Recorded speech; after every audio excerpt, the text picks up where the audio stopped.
Sa mga tumpukan ay 40 pesos at 80 pesos na murang-mura po ninyong mabibili ang mga tumpukan po ng isda. Morning! So yan po yung mga latagan po nila dito ng mga isdang galunggong, no? 100 pesos, no? Yan po ay 100 pesos po na inyong mabibili. Tulingan! Boss, magkano tulingan mo? 100 pesos. So yan po mga nakikita nyo po ng mga isdang gulyasan ay 100 pesos, 120 na per kilo. 200 na kilo. Yun po yung presyo, no? Ayun, 220 sa mga per kilo naman po ng lapu-lapu, no? At 240. So sa mga presyo po ng mga isdang bato po dito, no?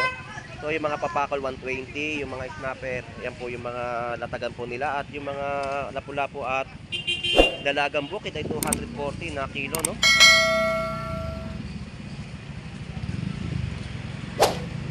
Kuya Warren, thank you ha. Salamat.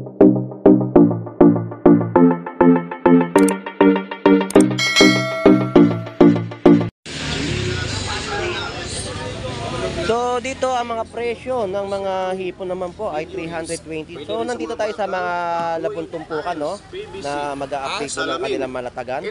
Ayan po yung presyo, 320.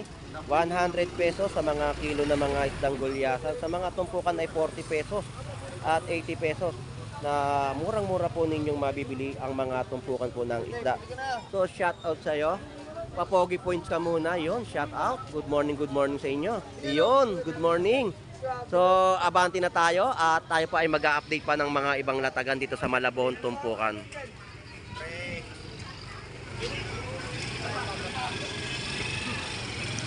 Ito po yung mga kacharita, 130 na kilo.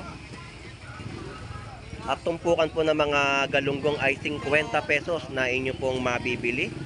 Shout out po nanay, good morning. So yan po yung mga latagan po nila dito ng mga isdang galunggong, no? So meron pong 150 na kilo at 50 pesos na mga tumpukan. So ito po yung 150 na kilo. At yung mga tumpukan na 50 pesos po na inyong mabibili. So sulit ulam po, no? Tumpukan din po dito ay 100 pesos, 50 pesos. So yan po yung mga ina-update natin na mga latagan na inyo pong mabibili sa bayan po ng Malabon Fish Market. So ito yung mga latagan pa na ating i-update para sa kaalaman ng ating mga viewers o mga dumarayo dito po sa bayan po ng Malabon Fish Market. 120 na kilo.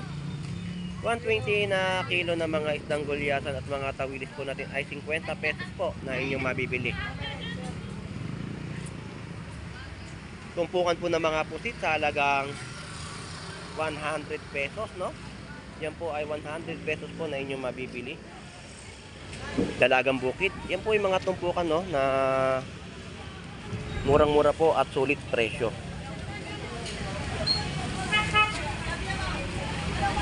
Wala pong maliit sa ilalim.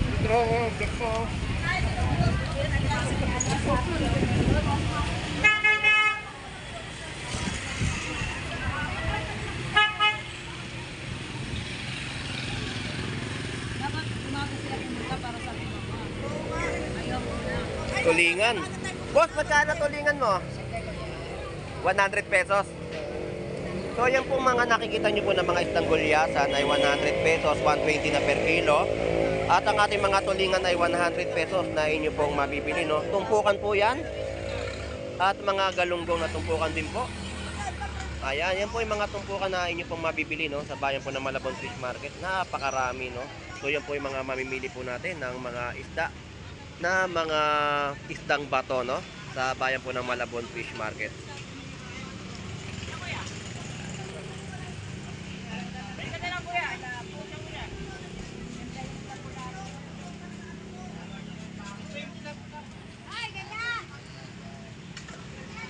Dito sa mga latag, ito po yung mga bangus, pandaing. Tepam, shout out sa iyo. Good morning. Magkano kilo? Ayun. Good morning sa mga subscriber ni Ate Pam, no? Dito po sa bayan po ng Malabon Fish Market. Isa rin po siya sa vlogger po na nag-a-update ng mga latagan po dito sa kahabaan po ng Malabon Fish Market. Tepam, magkano kilo? 140? 140 po sa kilo po ng mga bangus pandaing. Kaya tay. Ba't ganun pa rin, no? Hindi pa rin nagbabago yung ano mo. Kaya nga eh. Sayang talaga. Ang taas pa naman ng iba. Walang kita.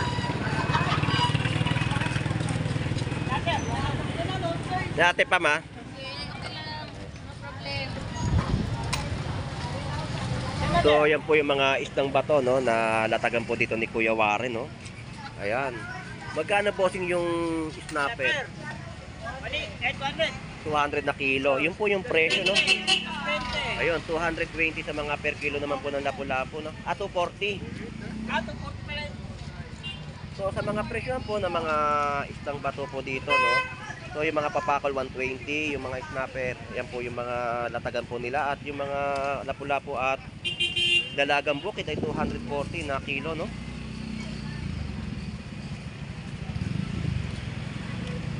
Kaya Warren, thank you salamat. So, yan po yung sitwasyon po dito sa Malabon Fish Market, no.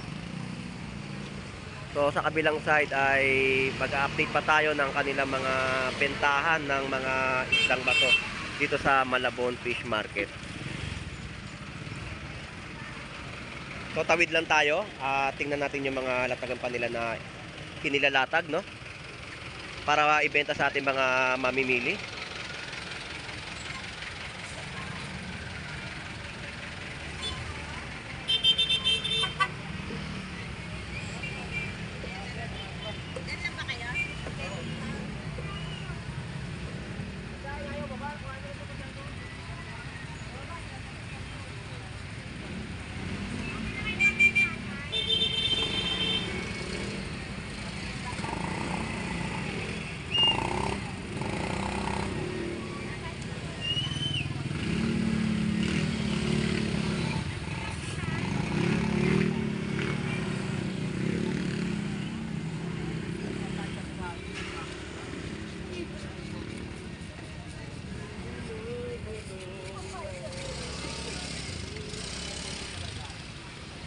Boss, update natin yung ano, magkano presyo dyan sa mga salmon mo? 180. 180. Eh dito sa mga isda mo na sa Gisibinluan. Bitok 200. 200. Kiloan. 200 ang kilo. 180 po na binibigay na po ng ating vendor po dito, no, sa mga per kilohan ng kanyang mga latag ng isdang bato. So dito sa ano mo, Dabay Hita. Ayun, yung mga presyohan natin, no. So ito lang po yung nakita natin mga latagan nila dito sa Malabon Fish Market ng mga isdang bato. So ganyan po yung mga latagan na atin pong ina-update, no. So maraming salamat sa inyong pagsubaybay sa aking pagbablog po dito sa bayan po ng Malabon Fish Market, at ganoon na po yung mga latagan po dito na atin pong ina-update. Dahil nga masama ang panahon ay kaunti lamang po ang kanilang mga nailalatag. So shout out po Nanay Noemi, good morning. Magkano po yung bangus nyo? 200 lang ang Ayun, halos lahat po ng ating naiikot ay 200 pesos na kilo, no? Ito po si Nanay Noemi na nagbebenta po dito ng mga bangus dagupan o anumang klaseng laman dagat. Kahit isdang bato ay nagbebenta rin po siya dito sa Malabon Fish Market. Puntahan nyo lang po siya rito at makikita nyo po sa pag-akyat po ng tulay ng Malabon, Tumpukan. So Nanay Noemi, marami pong salamat. God bless po. Salamat po. Sige po Nanay Noemi, thank you po.